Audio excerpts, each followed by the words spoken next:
Good morning, good afternoon, good evening, wherever you are in the world, welcome. We are here for Mantra Monday, and it's always a joy being with you. My vision and my heart is to help people who are struggling with stress and burnout to create balanced lives and to reconnect with their passions and their purpose. Now, to be able to connect to your passions and to your purpose, need to be able to remove the fog, remove the barriers that are stopping that process. And when you're in burnout or high anxiety or stress, it can be difficult to do that. And so I'm passionate about supporting people in that journey of removing those barriers to leave room for what they're passionate about. Now, sometimes this is counterintuitive because you're trying to create a lifestyle where you're working hard and creating a future that you would like. And we can get into this mindset of being super, super busy and not making enough time for the things that bring you joy. And so it's important that no matter how small it is, whatever it is that life source for you, that you wake up and you think, I just absolutely love doing this, and I can get lost in it, completely lost, where it's not a chore, it's not a to-do, it's not a should, it's just something that is fun and exciting for you. Making time with that for things like that gives you so much more energy. And today, before we start our mantra, I actually want to celebrate that. A little passion of mine is music. Well, it's not little, but music and dancing I absolutely love. Now, as a third culture kid, which is a term that David Pollock and Ruth Van Rieken, they wrote a book about this, third culture kids, and it's an identity of children who've grown up in more than one culture, whether it's in your household or actually living in a different country in sort of developmental years. Then you're considered to be a third culture kid and you have a certain identity. And I loved this as a child because we got to travel into so many different countries and experience different cultures and the intricacies of what all these cultures entailed, and meeting just beautiful people. And I think it just opens up your mindset to different possibilities and different perspectives. Of course, there was a challenge to that. For me, making friends wasn't easy because in my mindset, by default, I didn't even know I was doing this. It's like, well, I wasn't trying to make friends because it's somewhere in my mind it was like, well, I'm going to leave you soon, so there's no point attaching. So it was difficult to sort of have this sense of building a community and belonging.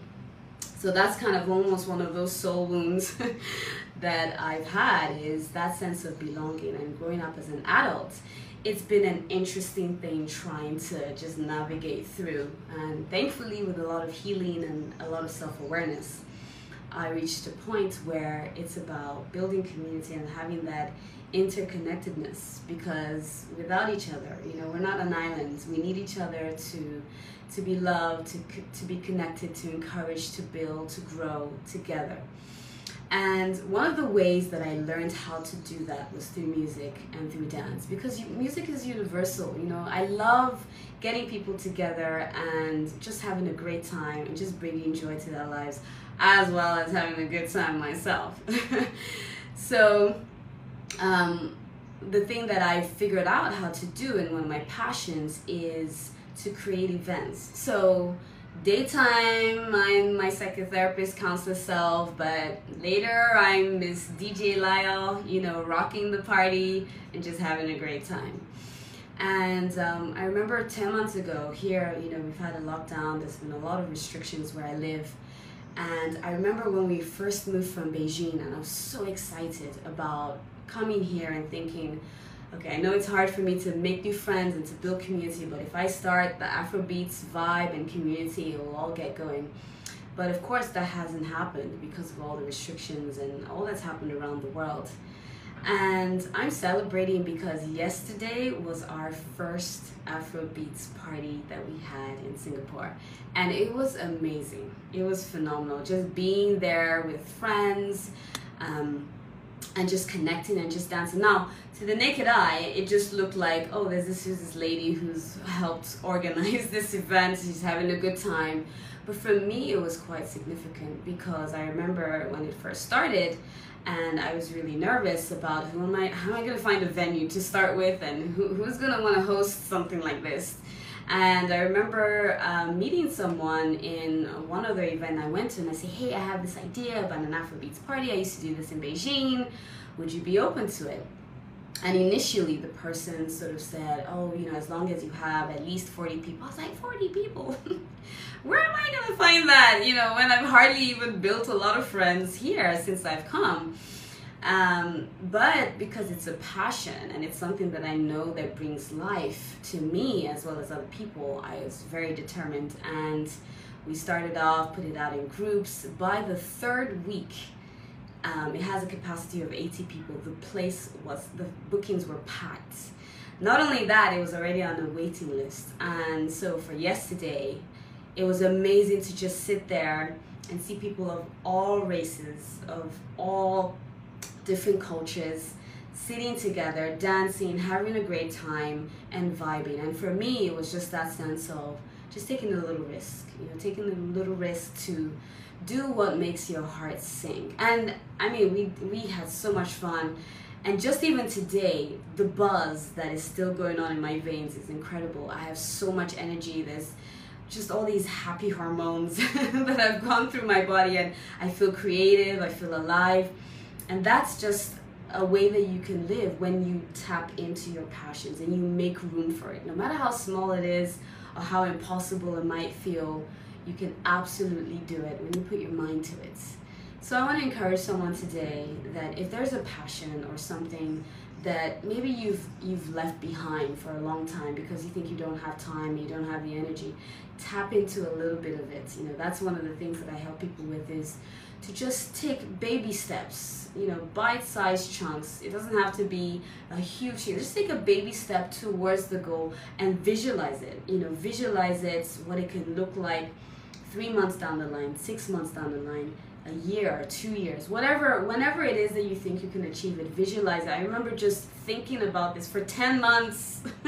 I've been dreaming about this, and it finally came to fruition, and it was beautiful. So take a moment and just allow yourself to picture what that thing is, even if you don't feel like you have time for it. Just by putting it in your consciousness will bring it to fruition to some capacity. So celebrate something similar for yourself. Celebrations are great. It's not something that is a default nature of mine. It's very much a learned behavior, but it's always great to pick something and think of something that you're grateful for and that you want to celebrate that you've achieved in the day. So let's get into our mantra and see what we have in our cards. Today I'm going to go with our self-care deck. And normally what I do is I just shuffle and just see what comes up, you know. Go with the flow, see what might be needed today. Okay, so this card has come up and it says pamper. So self-care is a necessity, not a luxury. I'll say that again. Self-care is a necessity and not a luxury. Absolutely. You know, I think throughout this time we've seen that you've got to put your mask on first to be able to help other people. You can give and serve, but if your tank is empty and your engine isn't running the way it needs to because there's not the right fuel in there, then you are going to be so burnt out by the end of it. And you might not even see it coming. You might not even know that you're in it. So your self-care is so important on a daily basis. Start with your heart. Look after your heart. Again, it's the seat of your emotions. And the vibrations that go in there affect your mind, your spirit, your soul. So bring in goodness into your heart, feel and connect with your heart, say grateful things, you know, think about the things that you appreciate in life, Acknowledge the pain that might be in there. You know, some of us we're going through heartbreak, we're going through loss, we're going through difficult financial situations. You know, times can be tough. And sometimes you might not even have people in your life encouraging you. You have got to be your number one, your biggest fan, your biggest advocate.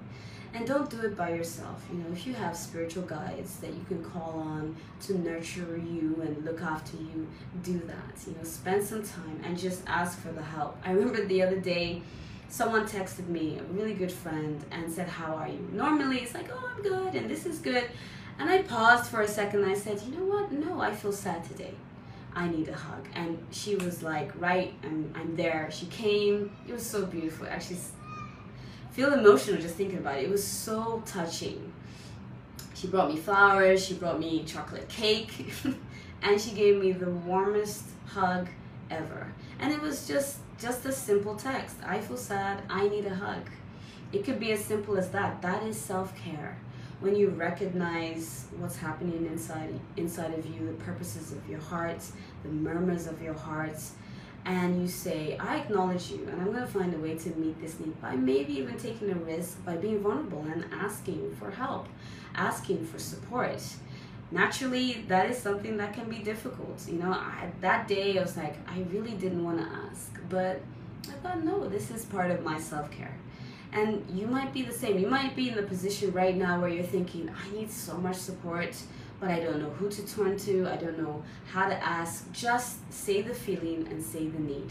"Hey, I'm feeling sad and I need a..." And if you're on the receiving end, try not to fix. You can ask a question. How can I be there for you? What do you need? Do you want me to come over? Do you want me to make something? Do you want me to just sit with you and watch a movie? Ask the person what they need. Don't dismiss it. You know, don't just brush it over. And sometimes they might not need anything. But whatever self-care looks like for you, pause. Pause and listen and look after yourself. If it is dancing to Afro beats all night to give you energy, you do you. If it is just simply going for a walk and earthing, do that.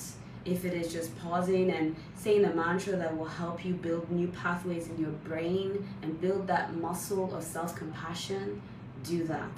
Whatever it is for you, know that you are good enough. Know that you are worthy of love. Know that in this space and time, you can create the time for yourself. So let's pick a rock and let's see what it will be for us today. Strength. So go in your strength today, whatever that looks like for you.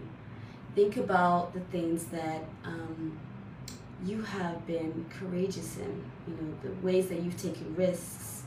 Think about, and if not now, think about it from the past, right? And just think about what brings you strength. Is it your loved ones? Is it your spiritual guides?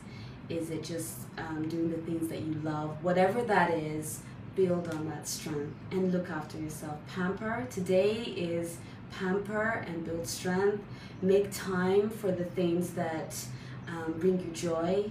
Make time for the people that bring you joy too. Be there for one another. Because self-care, as much as you're doing it for yourself, sometimes it can be hard. Sometimes you don't have the energy to try and look after yourself all the time. So reach out to someone and ask for the support you need. Thank you for joining me, and I hope you have a beautiful day. Pamper yourself, stand in your strength, stand in knowing that you are here and you are created for a beautiful reason. You're here to enjoy the things of life. It feels good to feel good. You're allowed to do that, and just walk in that today. And I will see you later on. Bye.